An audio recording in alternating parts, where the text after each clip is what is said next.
আমার বাবা সবচেয়ে বড় ভুল করেছে তোমার মতো একটা গরিব ছেলের সাথে আমার বিয়ে দিয়ে। আমার সব বন্ধুদের স্বামীরা ওদের কত দামি দামি গিফট দেয়, আর তুমি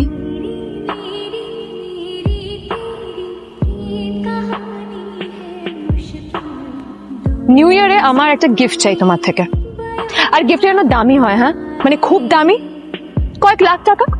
কয়েক লাখ টাকা? কিন্তু অদ্রিতা, এত টাকা আমি একসাথে কখনো দেখিনি। তোমাকে এত দামি গিফট আমি কি করে দেবো? এটা তো তোমার বিয়ে করার আগে ভাবা উচিত ছিল। একজন পুরুষ মানুষ হয়ে নিজের স্ত্রীর এইটুকু ইচ্ছা তুমি পূরণ করতে পারবে না?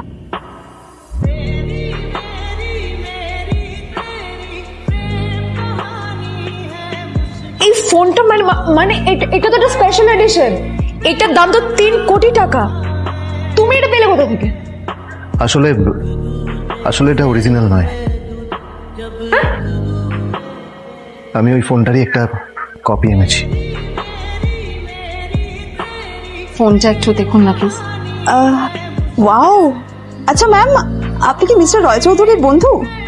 কে মিস্টার রয় চৌধুরী? ও, আপনি কি ওই রয় চৌধুরী গ্রুপ অফ ইন্ডাস্ট্রিজ এর মালিকের কথা বলছেন? হ্যাঁ।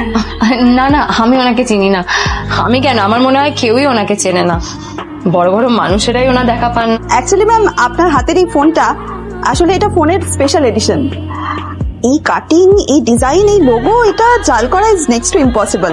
আর গোটা ভারতে বিক্রি হওয়া এই ফোনের সেকেন্ড পিস এটা, যেটা মিস্টার রয় চৌধুরী কিনেছিলেন।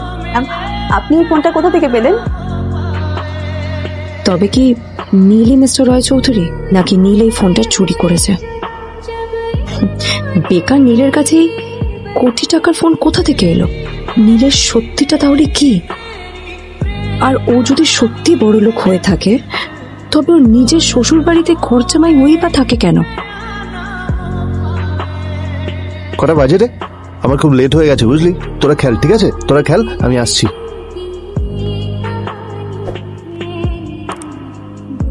নীল, জল পড়ছে না কেন দেখো না। নীল, নীল কোথায় গেল?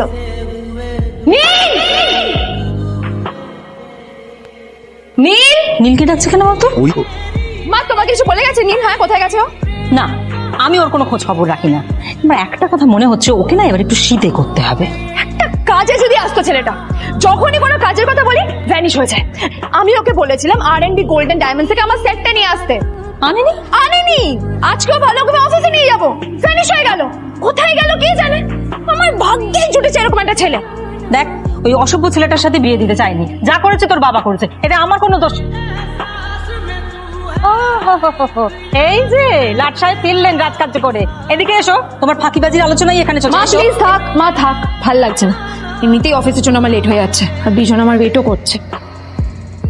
যে এই ছেলেটার মতো আর একটা ফাঁকিবাজ না তুমি পাবে না। তুমি কেন দাঁড়িয়ে আছো? এই যে শোনো শোনো শোনো শোনো, দাঁড়িয়ে আছো কেন? তোমাকে আমি বলেছিলাম RM গোল্ড ডায়মন্ড থেকে সেটটা তুলেছো, তোলোনি তো। এইটা চাই না আমার। তুমি আমার সাথে অফিসে যাবে, ফেরার পথে তুমি সেটটা নিয়ে আসবে।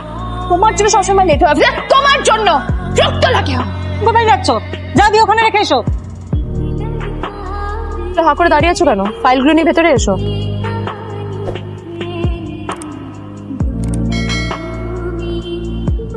কোথায় ছিলে বলো তো? আমি 1 ঘন্টা ধরে তোমার জন্য এখানে ওয়েট করছি। এই লোকটার কি কোনো কাজকর্ম নেই? 1 ঘন্টা ধরে বসে আমার স্ত্রী আদ্রিতার জন্য অপেক্ষা করছে। সরি বিজন, আমি খুবই দুঃখিত যে বাড়ির কিছু লোকের জন্য না আমার সবসময় লেট হয়ে যায়। লটারি পেলে নাকি? লটারি? হ্যাঁ, তুমি আসা মানে আমার কাছে লটারির থেকেও বেশি দাম। This is a rare diamond necklace for you. আমার জন্য? সত্যি? এই শহরে এটা খুঁজে পাওয়া খুব বিরল। Just like you. Thank you. Adrita, আমি আজ পর্যন্ত তোমাকে কোনো রকম উপদেশ দিইনি, কিন্তু আজ আমি তোমাকে বলতে বাধ্য হচ্ছি। এই যে এই লোকটা তোমাকে শুধুমাত্র ইমপ্রেস করার জন্য একটা নকল সস্তার হীরের গয়না দিয়ে গেছে। এরকম একটা লোকের সাথে তোমার মেশা উচিত না। ভবিষ্যতে কিন্তু তুমি বিপদে পড়বে। আমি তোমার জন্য আসল রেয়ার একটা হীরের গয়না এনে দেবো, এর চেয়েও দামি, এর চেয়ে অনেক অনেক বেশি দামি। তার জন্য আমাকে যাই করতে হোক না কেন, আমি তোমাকে একদিন ঠিক এনে দেবো, ঠিক এনে দেবো তোমাকে। নীলকে নিজের থেকে দূরে সরিয়ে রেখে আমি কি কোনো ভুল করছি? না না, এটা আমি কি ভাবছি? বিজন আমার বিজনেস পার্টনার, ও আমাদের মেইন ইনভেস্টর। নীলের এই অ্যাকশনের কারণে বিজন আমার কোম্পানি থেকে ব্যাক আউট করে গেলে কি হবে? আমি আমার এত বছরের পরিশ্রমকে জলে দিতে পারি না। How dare you! তোমার এত বড় সাহস! হ্যাঁ, তোমাকে কে অধিকার দেয় বলো তো যে তুমি আমারই অফিসে দাঁড়িয়ে আমাকে এতগুলো উল্টোপাল্টা কথা তুমি শোনালে? তোমাকে এখানে আনাই আমার ভুল হয়েছে, সবচেয়ে বড় ভুল হয়েছে। এবার চুপচাপ এখান থেকে বেরিয়ে যাও। Get out! নীল, দাঁড়া বুঝতে পারছিস না? কালা নাকি? আমারই সামনে দাঁড়িয়ে আমার কেনা গিফট নিয়ে তুই মজা করলি? কত বড় সাহস রে তোর! নিজেকে তো বিক্রি করে দিলে ওরকম একটা ডায়মন্ড নেকলেস তুই কিনতে পারবি। তোর এই গরিবের পারফিউম, সস্তা শার্ট, পায়ে একটা ফাটা চপ্পল নিয়ে নিজেকে বড় হিরো মনে করছিস? তোর নিজের কত দাম সেটা তোর নিজের জানা উচিত। Zero, big zero. প্রথম কথা, ওই যে ওখানে দাঁড়িয়ে আছে, ও আমার স্ত্রী। আমার স্ত্রীকে তোমার নেকলেস দেওয়ার কোনো অধিকার নেই। ওকে যদি নেকলেস দিতে হয় তাহলে আমি দেব। তাই এসব ফ্রডগিরি বন্ধ করো।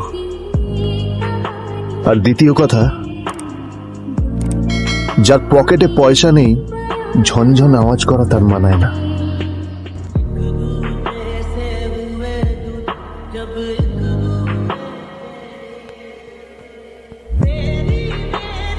জাস্ট কি দরকার ছিল বুঝতে পারছি না। কি দরকার ছিল নীলের বিজনকে এতগুলো কথা শোনানোর? এবার বিজন আমাকে টাকা দেবে কিনা সেটাও জানি না, আমার কোম্পানিতে ইনভেস্ট করতে চাইবে কিনা সেটাও বুঝতে পারছি না। কি করব? হ্যাঁ মিস্টার রায়চৌধুরী, আমি আপনাকেই ফোন করতে যাচ্ছিলাম। আমি একজন বিশেষ লোকের সাথে তোমার একটা মিটিং ফিক্স করেছি। ওর অ্যাড্রেস আমি তোমাকে টেক্সট করে দিয়েছি। আমি চাই তুমি ওই লোকটার সাথে মিট করো। ঠিক আছে, আমি যে কোনো কারোর সাথে দেখা করতে পারি, কিন্তু তার জন্য আপনাকে আমার দুটো শর্ত মানতে হবে। প্রথমটা, আমার জন্য একটা রেয়ার হীরের নেকলেস আপনাকে জোগাড় করে আনতে হবে। আর দ্বিতীয়টা, আমি আপনাকে টেক্সট করছি, এটাও কিন্তু একই রকম জরুরি।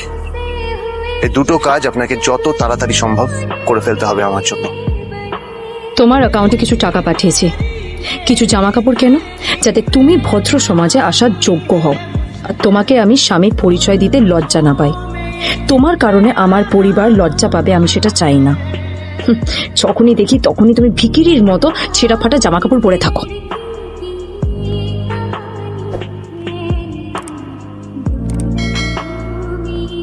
ভাই, পৃথিবীতে এমন লোকও আছে, কি দিমাগ দেখলি?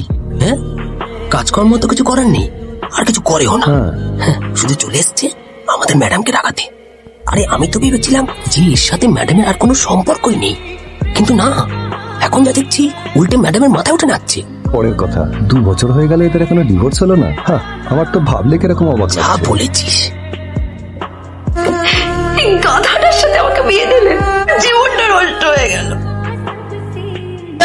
থাম থাম, এই কোথায় যাচ্ছিস শালা ভিখিরি? না না দাদা, আপনি আমাকে ভুল বুঝছেন। আসলে আমাকে ইনভাইট করা হয়েছে, আমি এই হোটেলেই এসেছি। শালা মিথ্যে কথা বলার জায়গা বাস, এটা একটা প্রাইম হোটেল, বুঝেছিস? এখানে সব শহরের বড় বড় লোকেরা তাদের বড় বড় গাড়ি নিয়ে আসে। শালা তোর মতো একটা ভিখিরি একটা ফ্যাট ফ্যাটে আওয়াজ বের করা বাইক নিয়ে চলে এসেছিস। আরে চল, আমাকে চল। একবার ঢুকতে দিন আমাকে। আরে, আয় এখান থেকে। Hotel sir. প্রাইমের কি হচ্ছে কি এটা মানে- হোটেলের গেটের সামনে? হ্যাঁ, দেখুন না, এই যে ভিখিরিটা হোটেলে ঢুকতে যাচ্ছে। এই বারণ কিছু শুনছে না স্যার? শালা, আপনি কি করতে আছেন? কে কি হচ্ছে দেখি দেখি কে?